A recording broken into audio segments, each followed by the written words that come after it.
I'm not going to go very long because we have something like 12 presentations and 11 pitches today. So a lot of colleagues are going to talk to you. But just in terms of, status of where we are, how can I move a slide forward, Lucy? Just press. No, it's okay. Yeah, that's it. Where are we with sustainability? Well, I think we are in a mature moment. We are still adding value to the business. We haven't lost any proposals based on our sustainability credentials.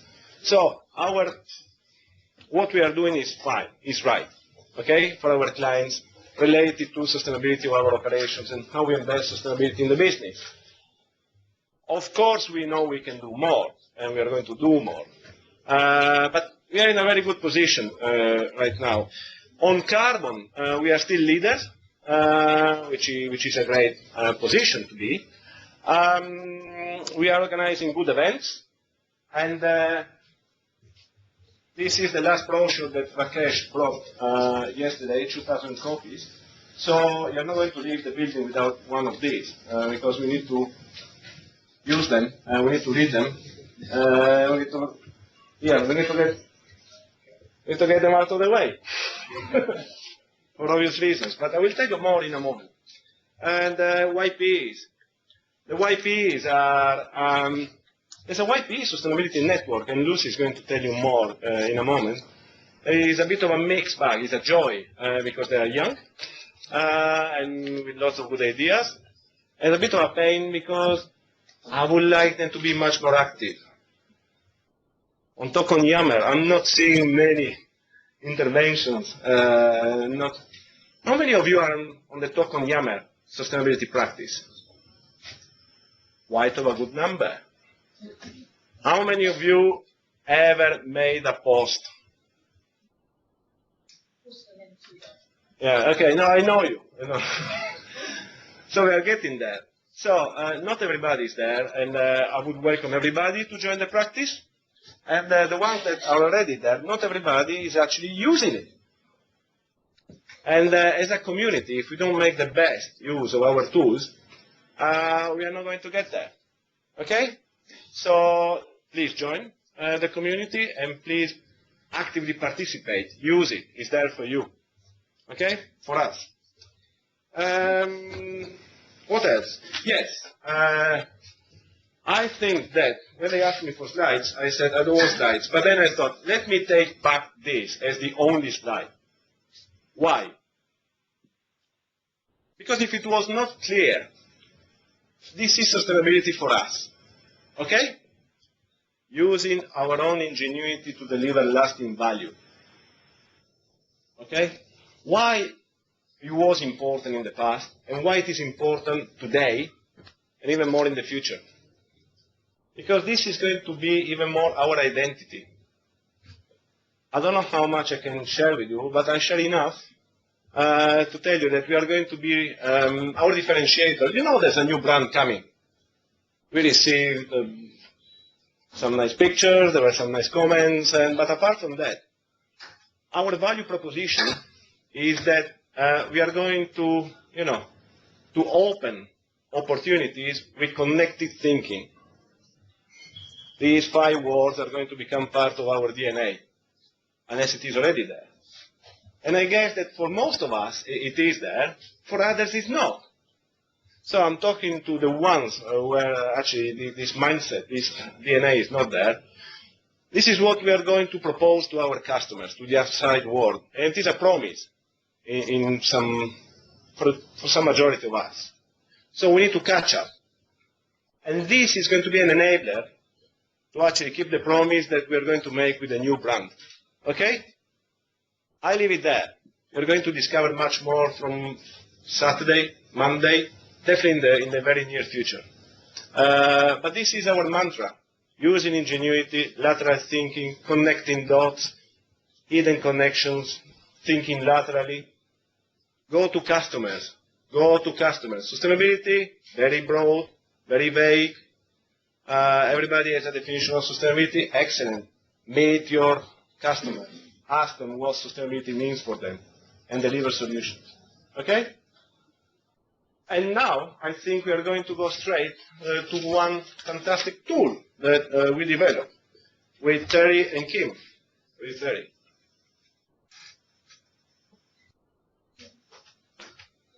We've been thinking about this tool for 1 year, 15 months. Okay, connecting, thinking. And Terry and Kim have been managing this project. And they're going to show you what it looks like, which is going to be our unique carbon portal. Yep. Thanks, David. So before that, I've got just a few slides to set up the scene for us, and to also talk about the kind of services that we are able to offer, and that the tool is going to help us further develop as well. So some of you may know that we've been working on a project in-house. Maria Manidaki in the water division has been project managing this, and we're writing a new specification for carbon management in infrastructure projects. And although it's about infrastructure projects, it can be applicable broadly to all kinds of things. And this really says what are the good practices to deliver low carbon solutions. And it's focused on, apologies, the top's cut off there, but it's focused on asset owners, designers, constructors and product suppliers. And of course we are firmly in the designers box here. And it's pitched at collaboration, working together to kind of get to these low carbon outcomes on projects. And there's this great figure of what a good system would look like. So we have these dark blue boxes around the outside where we say you need good kind of leadership, you need robust targets, governance, monitoring, reporting, and quantification, which we'll come back to in a moment. And all of those different things you need to apply at different stages of infrastructure delivery. So when we're at the early stages of a project, we need to think about all those things, and as it goes through the delivery, that the nature of those things might change, but we still need to do them all the time, and working within the whole value chain to be able to get to the low carbon outcome, this box at the bottom. And what that means for us as a business is that we can offer two things to clients. We can help them to develop these carbon management systems, so we have people all across the business that can implement the systems, develop the tools, the data, the baselines, all of that stuff. We have loads of great people that can do that. And we can also deliver low carbon solutions, which we do loads of as well, and quite a lot of the talks this afternoon are about that. So using our ingenuity to deliver the low carbon outcomes on projects. And so I'm not going to go through this in detail, but there's all these things that we can do for the carbon management systems, and with our new brand and change focus, we're going to develop some more material to communicate with our clients about this, but we can get in there, be embedded in their organisations and help them kind of make this business as usual. And then, of course, wherever we're involved in a project, be it at the concept, the design, procurement, construction, operation, whatever it is, our teams are great and can kind of do all these different things to try and get to this low carbon outcome. One of the blockers that we found within the unit carbon working group, where there's reps from all different parts of the business, was that there's still kind of a hurdle to get over of the quantification bit. There's loads of different tools, lots of data out there, but it wasn't really consistent or accessible, and it was kind of tied up in different people's, within different teams. So what we went away and did was to develop our new system, there we go, popping up, which we call the Carbon Portal. So it's our new carbon optioneering platform that covers loads of different sectors of work that we do, and crucially is linked to BIM, which I'll come on to in a minute. So this is accessible to everyone, and it will go live next week. Anyone can log in, it will be on Compass and all that kind of stuff. So what I'm going to do is just kind of show you, looking at this to work, Lucy, what that actually looks like, very briefly. So when I log into the portal, I've made a few dummy projects here. They're kind of presented to you in a list, and you can make new projects, you can copy existing projects that someone else has worked on, and we want to encourage our practice leaders to develop templates so that people don't have to spend loads and loads of time making up new estimates. So, for example, a bridge scheme, whatever, might have a template to do that. If I go into one of my examples, I'm kind of presented with this screen, And on the left-hand side here, we've got all this carbon data that we've gathered in from around the business. So all these different databases of how much carbon there is in concrete, in electricity, in transport, in a fence, a window, whatever it is. It's all in this kind of library on the left-hand side. And I can drag all that data into my project, which I can organise in folders as I see fit on the right-hand side. So if I wanted to add in some more concrete into my project, there we go. There's all these different options that I can choose from. So perhaps I want some curbs. I just drop that into my project, and I need 15 metres of that curb. And so this is kind of breaking down the barrier of if you know what materials you've got in your project and how much energy it's using and all that kind of stuff.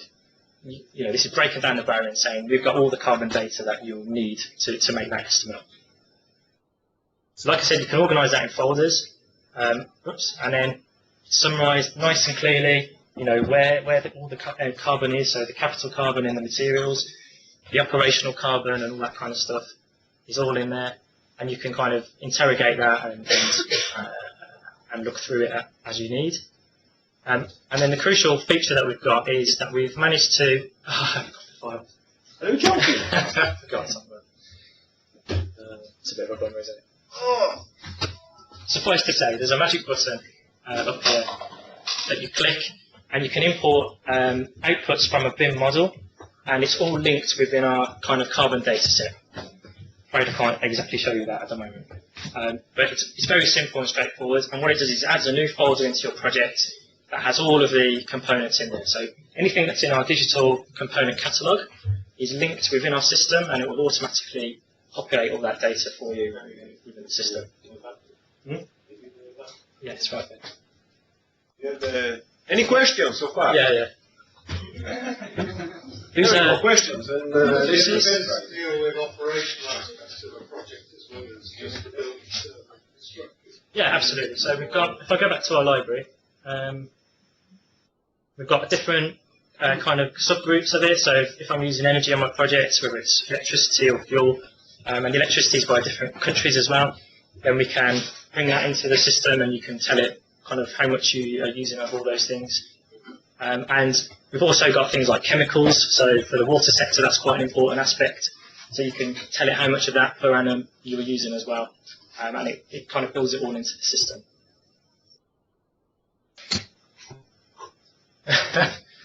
Can you transfer?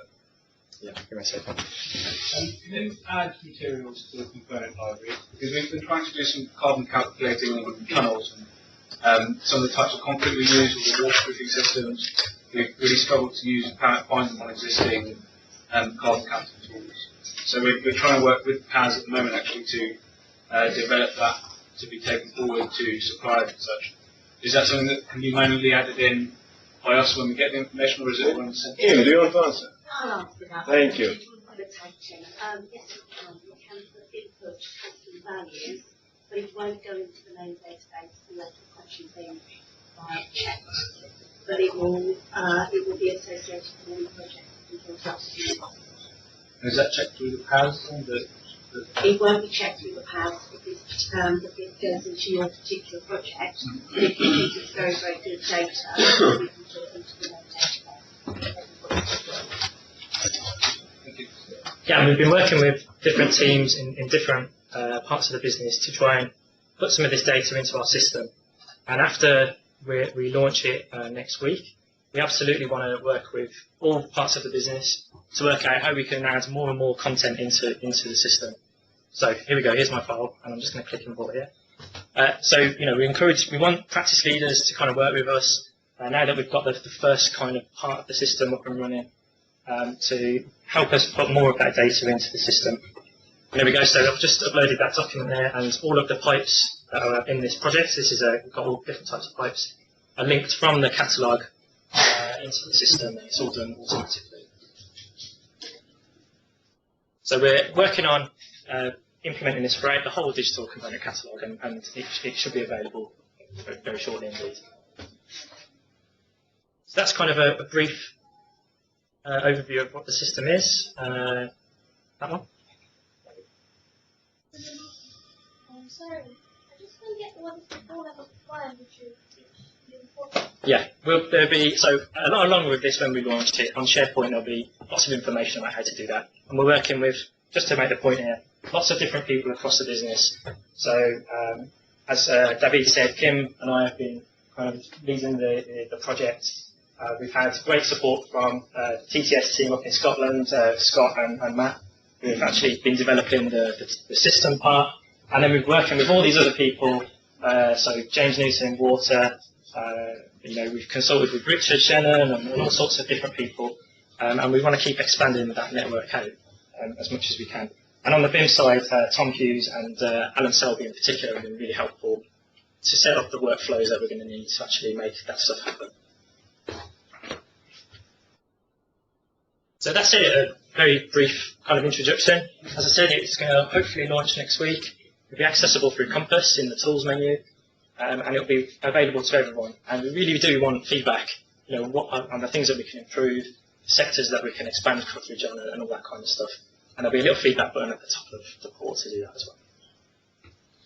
No, it's not terrible because I make things too simple and banal. Terry is even worse than me. In the sense that our competitors have been trying for a couple of years to achieve what we achieved today with this magic button, importing BIM. And when we've been showing this tool to our customers in the last month, and the best reaction was last week, 2 weeks ago, from an American, not even customer. They just own and manage all the federal buildings and military buildings, so properties. And they're pretty big, I guess. And they asked us, how much is it? We don't sell it. Anyway, this is just a short story to tell you that if you use it with customers, you're going to gain an amazing feedback. So it's going to be used on proposals, right? It's been already used in proposals. Customers love it. Even the BU managing directors loved it. We had a round of applause in a couple of hours ago when we showed it to them. So it is quite a remarkable achievement that we need to use as much as possible now because our competitors are catching up. Yes? Yeah. Some of the feedback I've had on other systems used elsewhere is that quite a few systems can be very, very data hungry. But as you progress through a project, you'll need different levels of detail, sort of high-level auctioneering, and different ideas, concepts, where you don't want to get bogged down in too much detail. Detail design. Is the way the tool is structured, does it give you that flexibility to look at concept, feasibility assessments, or stretching for detail design? Kim, do you want to answer? Not but that's what we're going to be working on for the next few months, setting up templates for the budget and whatever the various concepts. Sure, but it's different levels of detail, and then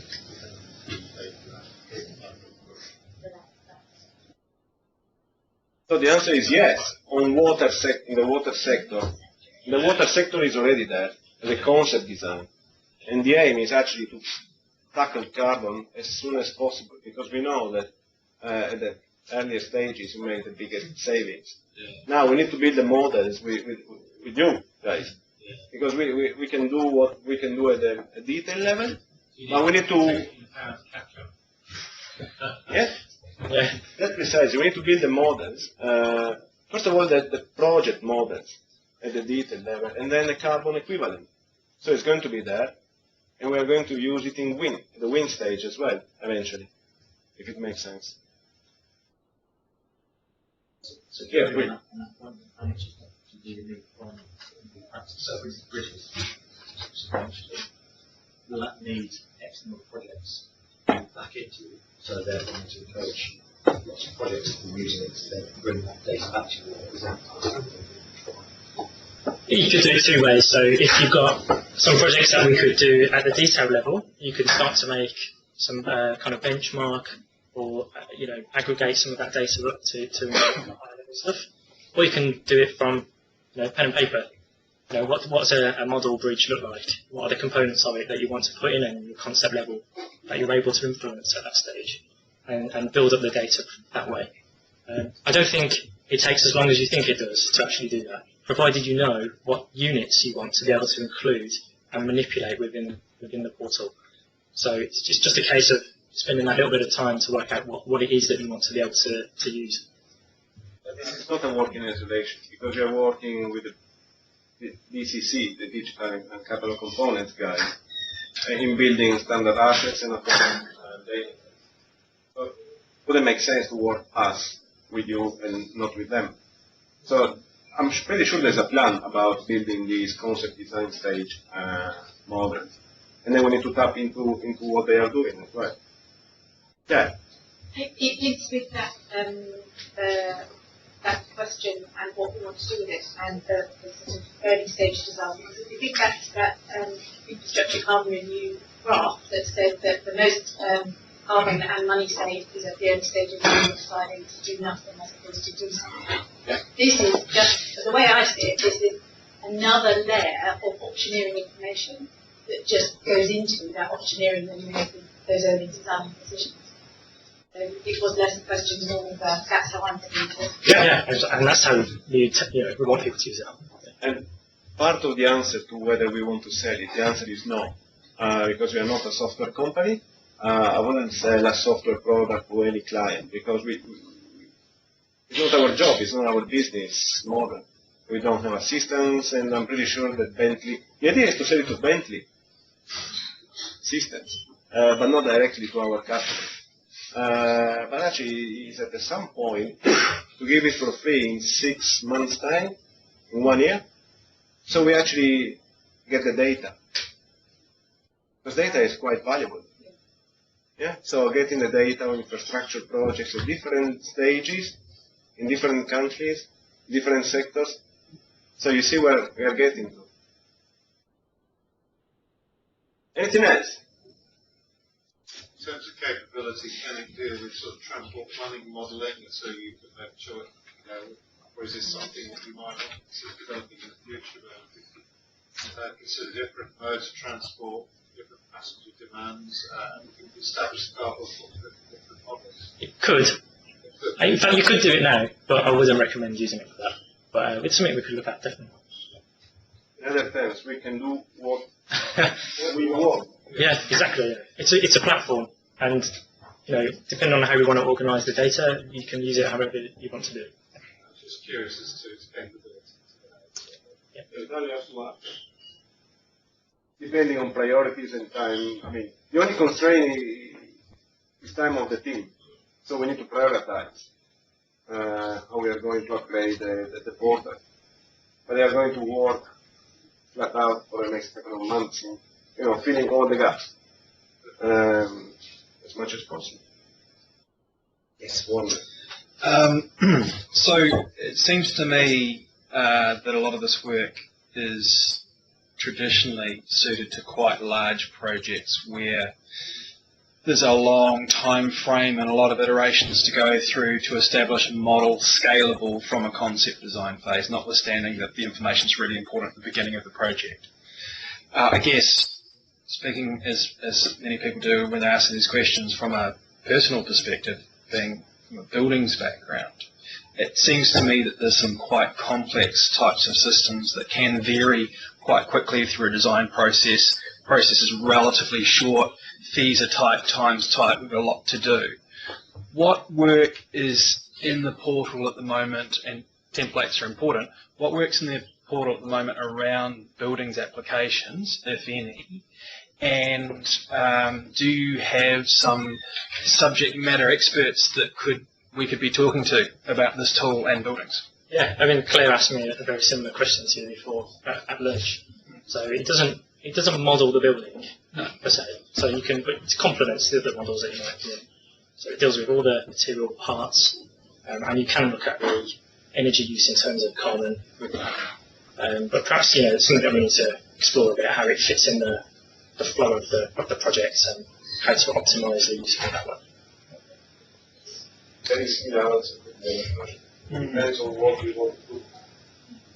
Because we can create some models based on typical buildings and stories and where and Yeah, I can see that concrete frame building versus steel frame building, different facade types, massing, all that sort of stuff. When we start talking to our clients about whole of life impacts, we can do our energy modelling and do some empirical stuff that we currently do. But to try and use this tool, which we must, to inform that process is going to take some time and effort. I was just trying to tap into how far down that process we are. And notwithstanding, the data for our part of the world, we've talked in the past about this being used as a comparative tool. That's where the power is. But inevitably, that some of our clients will want to see some absolutes, so that's going to be a work in progress as well, I guess. Okay. So, ordinaries in the team. It's going to come. Thank you. Thank you.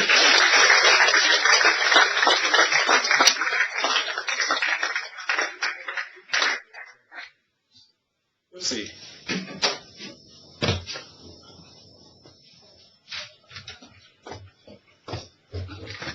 Hi, everybody. So my name is Lucy. I am a Group Sustainability graduate, and I've been working with Davide for the past 2.5 years, helping him to implement a sustainability strategy for the group. Part of this is the YP Sustainability Network, which we set up in 2013, the end of 2013, and we've just kind of rejuvenated it, given it a bit of a kick to try and get something meaningful out of it. Gonna work. Okay.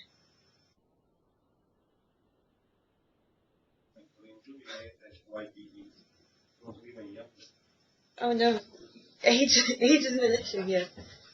Technology.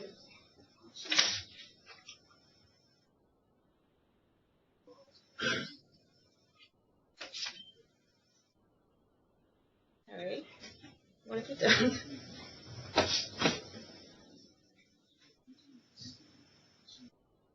Oh, yes, okay, thank you. Okay, so as a network, we have the aim to harness the enthusiasm of the young professionals in the company to drive the sustainability agenda. So this means working with the sustainability champions in each unit to support their sustainability initiatives and help them to achieve their goals in sustainability. We, like I say, have this enthusiasm, hopefully, as signed, sealed and delivered, coming in to work from uni. It's something that we all hopefully have, and the idea is to harness that outside of the box thinking and apply it to situations where people maybe don't have the time or anything like that. If they need a bit of assistance, then we're there to help out. And this is the network. So these people, most of them are new as for 2016. We've got Hattie from BNI, Tridham from Europe, Jade from WNE, Cynthia from MDC, Sanaya TPN, Sue from Power, and Vanya and Lee from Africa. These people aren't only working by themselves, representing a unit. They're supported by a network of either divisional or office representatives, YP again, and we've also had support from unit MDs from each unit and the unit sustainability champions. We also sit on the YP board to represent sustainability there. So we have support from a lot of other people, and hopefully that's going to help us to have success. These people were also chosen to represent their unit in conjunction with these people here. So it wasn't a point the finger kind of thing. They do have the support, and they are the right people to have there. So we have created a roadmap which we want to help us to get to where we want to be in 2020, which I'll go through now. We've got 4 overarching aims. first of which is to have a truly global network of active young professionals involved in sustainability. So this will hopefully include replicating what we have now in UNA in different regions, so that the sustainability champions there have the support of the young professionals. The second is to have young professionals who are empowered to sustainability to contribute to business development. This is something that young professionals don't necessarily get a chance to do, which is the client-facing thing. So if we have young professionals who are confident in talking about sustainability, then they're the perfect people to go and tell people about how well we're doing internally and externally in terms of sustainability. Third, we have to support the professional development of the young professionals, because there needs to be something for them to get out of it as well. So we're looking at ways in which we can help them to get chartered, or we can help them to gain skills which they wouldn't necessarily get in their day job. And finally, young professionals to be industry recognised for their contribution to innovation and thought leadership. So this is very much what we already do as young professionals: share knowledge, have presentations, create bulletins and newsletters, but we want to continue to do that, and we want to kind of ramp it up a little bit and go to the next level. So on a shorter scale, what we want to do now in 2016, we want to branch out into APNA. So we've chosen APNA to look at for 2016 because they already have a couple of networks of young professionals already. So we want to kind of infiltrate those, find keen people for sustainability and educate them and help them to become points of contact for sustainability.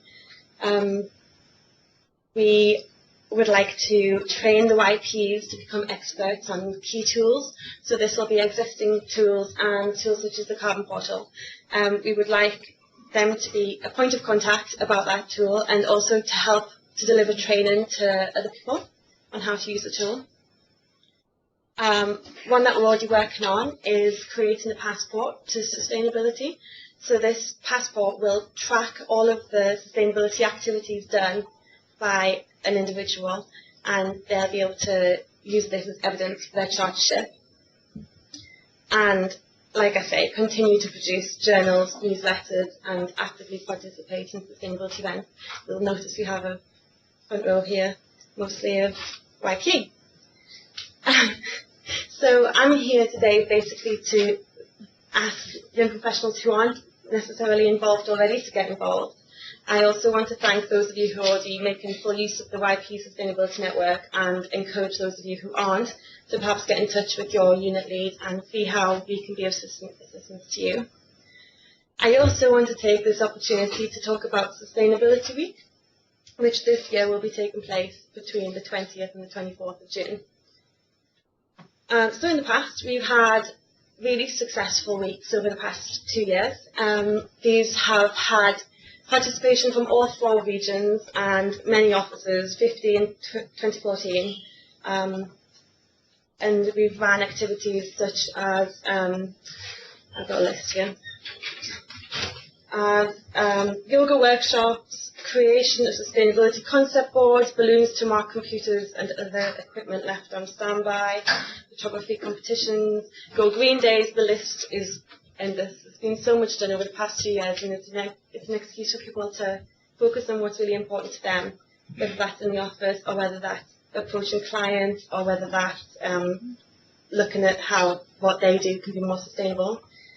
So this year we want to go above that, smash everything that we've done previously, have it even bigger, even better than previous years.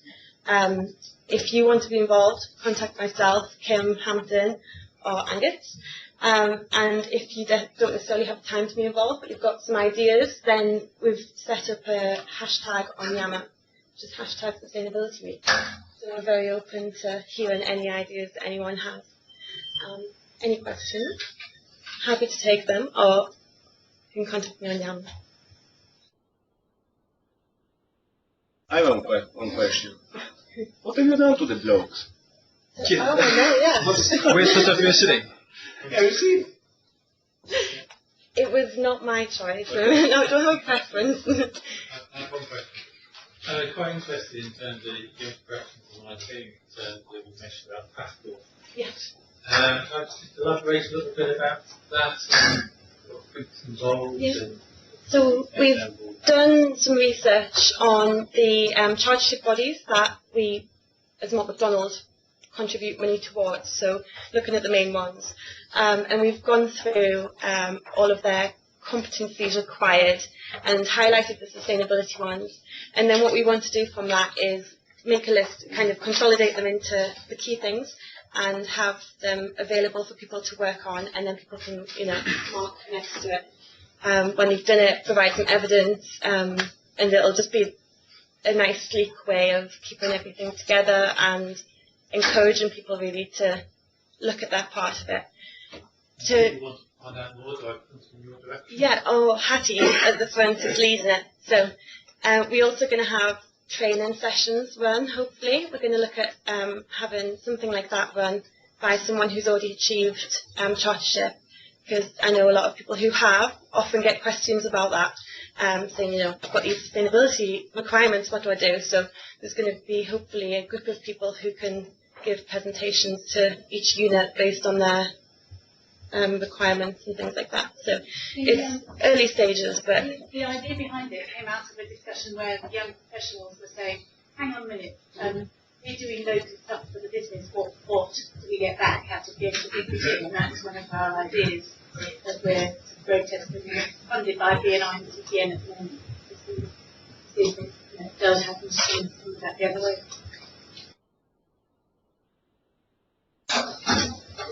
Just aware that there may be questions from remote.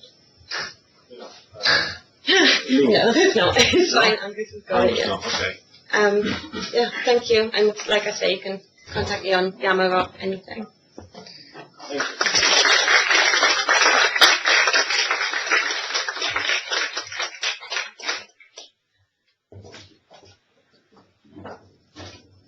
Angus.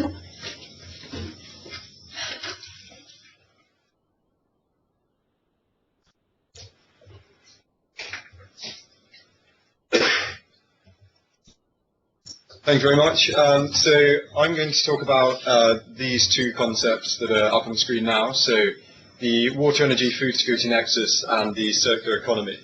I, like Lucy, am a group sustainability graduate, although I've only worked with Davide for about 6 or 7 months now, so I don't know if that's a blessing or a punishment. So these are two concepts that are of interest to the company, and I have come straight from university and really wanted to put my research skills to good use, hopefully. So these are two concepts that I'm looking at. To try and fit into 10 minutes, it's quite a feat, because as concepts on their own, they could probably fill 10 minutes each on their own. So I'm going to centre them around 3 questions, really. What is it? What is the concept? So what is the nexus and what is the circular economy? Why is it important? Not just for the company, but why is it important generally for mankind? And going back to what is it for McDonald? What does it mean for the company? What can we do? And sort of what's the future for that thing? So I'm going to start with the nexus. So formally, the nexus is the water, energy, food security nexus, which is all of these things. So fundamentally, the nexus is a way of thinking. It's a way of looking at our resources in equal balance. So looking at water security, food security, and energy security, not in isolation and not with one as a driver, but them as fundamentally balanced and fundamentally in a system. So the concept of seeing the linkages between water, energy, food isn't new. Things have gone before it. We've got ideas there of systems thinking and integrated water resource management are all ideas that have, taken these concepts of water, energy and food and tried to look at them and where the linkages are. But where the nexus really sort of kicked off and was perhaps renewed was at the Bonn conference in 2011, which was entitled The Water, Energy, Food Security Nexus, Solutions for the Green Economy. which was the German government's specific contribution to the Rio 2012 conference. So this was an attempt to redefine the way we look at sustainable development, and the nexus really is a lens on sustainable development. So looking at sustainable development in the context of water, energy and food security. So to talk of the nexus is to talk fundamentally about securities. You know, all around the world we have issues of securities in all of those aspects, water, energy and food. And this isn't just something that's specific to the developing world. These are issues that are happening all over the world, really. So that's a bit of a background to it. Why is it important? So stresses to the nexus, and you know, stresses to the nexus are anything that can affect your water supply, your energy supply, your food supply. And these are being exacerbated by a number of global issues. These include population growth, climate change, urbanisation. So, you know, you've heard about a lot of these issues already this morning, so I think there's some very key links there. World population is supposed to rise to 10 billion people by 2050. And during that time, demand for energy is set to rise by 80%, food by 60%, and water by 55%. And given that we already have 1.8 billion people living in countries or regions of absolute water scarcity, you know, this is a very real problem that needs very real solutions. So companies and governments that have influence in or power over aspects of the nexus, so water, energy or food, have a duty to understand and address the complex relationship of the nexus. And not doing so, I think, will have severe consequences. And you know, this is not just some sort of abstract concept that in the future we might be hit with these issues. You know, people are facing water scarcity, food scarcity, and energy scarcity every day already. And this isn't just an issue that is facing the poorest people in parts of the world that we perhaps don't identify ourselves with. This is a global issue, and I think this has been highlighted by events like the flooding in England. You know, this has the potential to shock the nexus, which is, you know, creating an issue where, say, you knock out the energy supply in the UK. Well, that's going to have a knock-on effect on our water supply and our ability to grow food. And you know, again, issues about global security are already having flashpoints around the world. We've already seen water wars in Brazil, where anger spilled over to violence over the allocation of water for hydropower rather than agriculture. So that is why I think the nexus is an important issue. What is it to Mott MacDonald? So the company has already been involved in what is one of, if not the very first specific dedicated Nexus project, which was undertaken as an advisory project in Egypt in 2011, I think.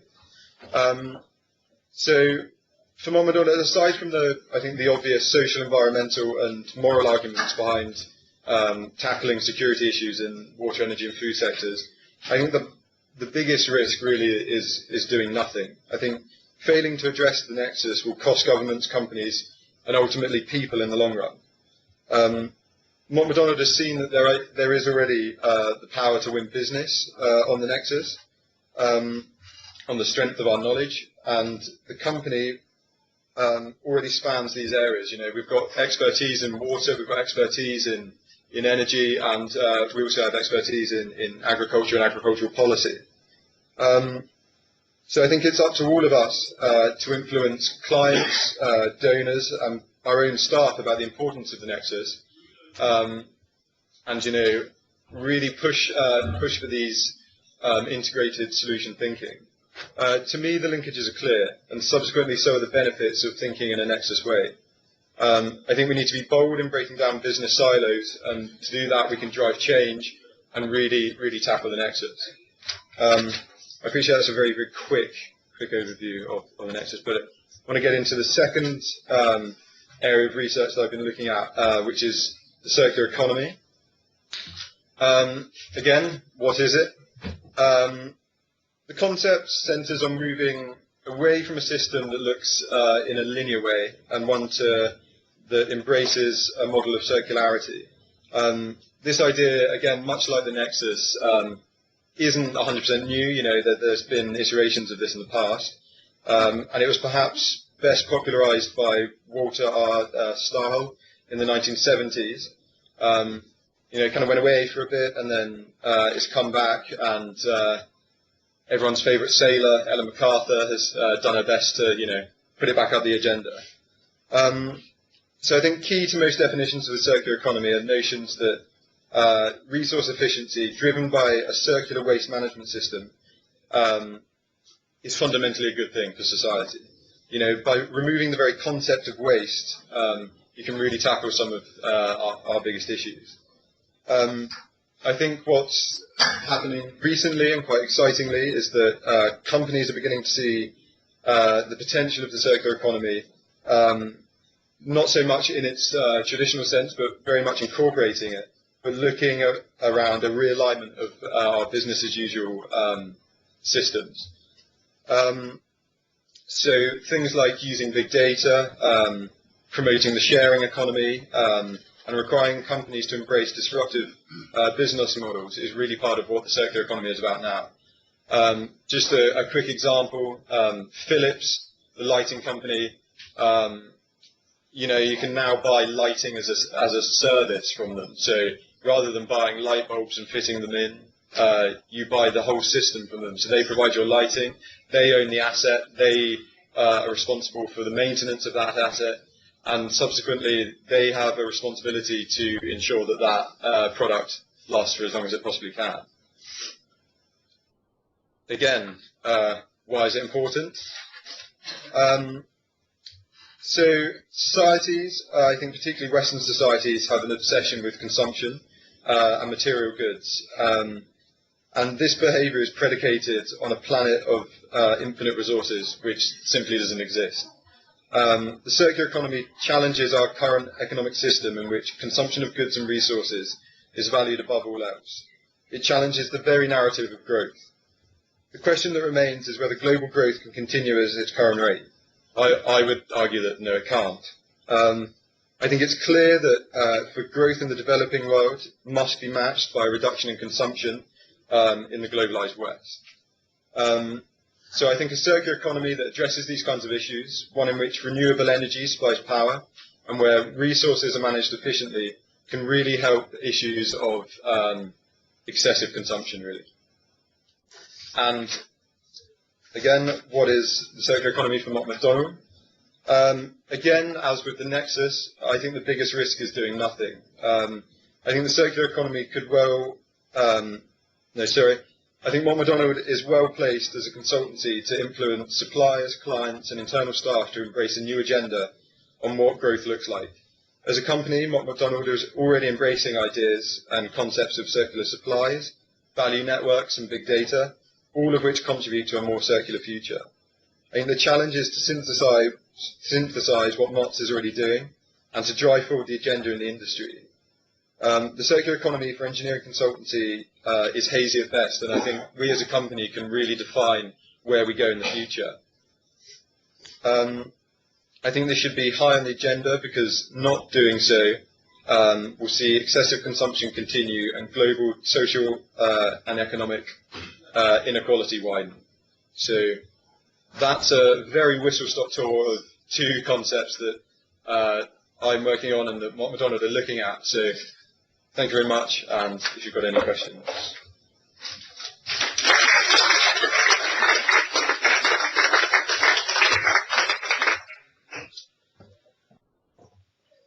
No questions? We have a question Oh. online, and that was, does the circular economy link to the industry ideals outlined in the Cradle to Cradle, and is it compatible with endless economic growth? Yes, I think it is linked to Cradle to Cradle. That was, one of the early iterations of the circular economy. Do I personally think it fits with limitless economic growth? No, I don't. I think there is I think there are areas of the globe where growth does need to happen and growth can exist, but I think growth as a concept is predicated on a globe of infinite resources, which we simply don't have. So I think we have to live within our means, and I think certain parts of the world have lived beyond their means for far, far too long. Unless we fundamentally address that, global inequality is going to continue. So that's why I think it's quite an important issue. And just to add to this, for a company of engineers, just the idea of thinking laterally and the system thinking is quite powerful. The example about Philips selling a service instead of selling goods. Okay, we don't produce goods, but reusing existing assets. It is all this kind of crossing the boundaries of what we've been always doing that is going to be particularly important, again, to fulfill the promise we're going to make with our new brand. And I'll leave it there. Thank you. Esther, please.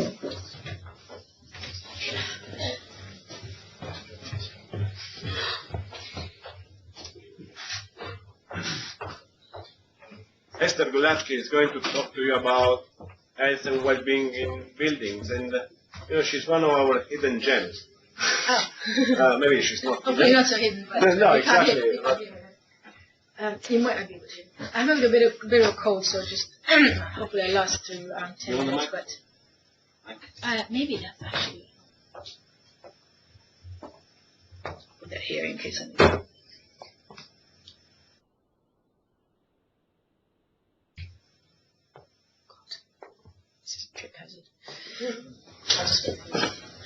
Well, that's all right.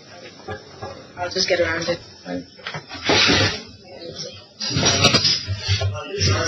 That's okay.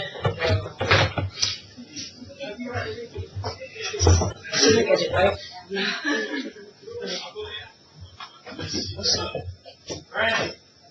It's red, so that's not good. That's